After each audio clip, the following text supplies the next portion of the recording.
Thank you for joining us and for checking in with Arts District.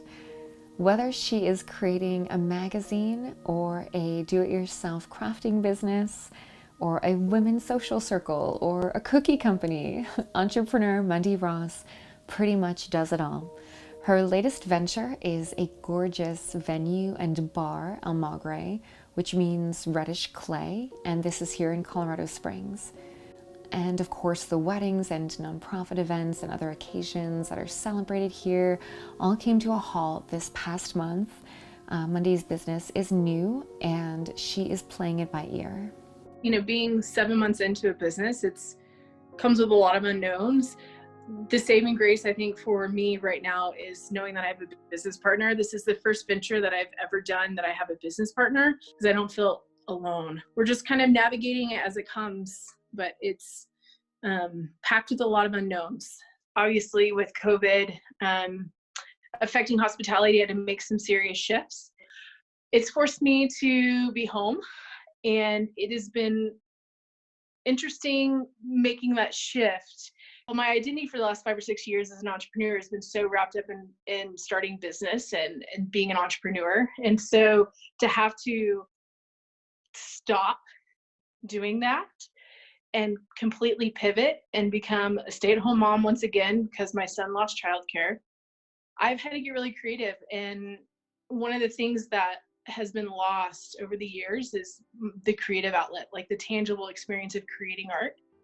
And I don't know, I think it's just because my creative process has been dumped into businesses. So to be able to take a pause and actually find that outlet again has been pretty inspiring and has really filled my cup. This is my little makeshift studio back here.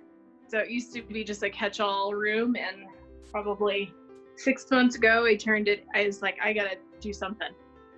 So I cleared it all out and brought in all my supplies. Did you have an intuition that a time was on the horizon where you would be spending a lot of time in that space? No. It's been fun to put my energy into something that used to be so important to me. Like growing up as a kid, I was, whether I was singing or painting, I always had some sort of creative outlet, even in college. And so to be able to,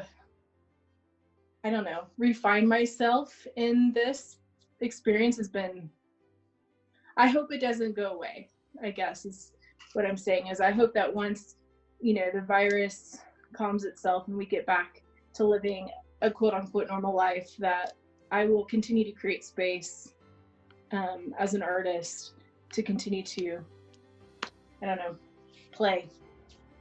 Yeah, what does it feel like? I will say it was scary at first. I don't know. There's something very vulnerable about being an artist or the creative process, because nobody's looking at it but me, right? Nobody's judging it but me. But there's something so scary about picking up a paintbrush. So I actually started with doing more collage work because it felt a little bit more safe before I pull out my oils and my acrylics, because I'm incredibly intimidated to pick up a paintbrush right now, but I feel very comfortable with scissors and glue. Cool. Can you show us what you're working on? Because it's really cool, and tell us about it. Yeah. So I am doing this whole series on the pain pleasure principle.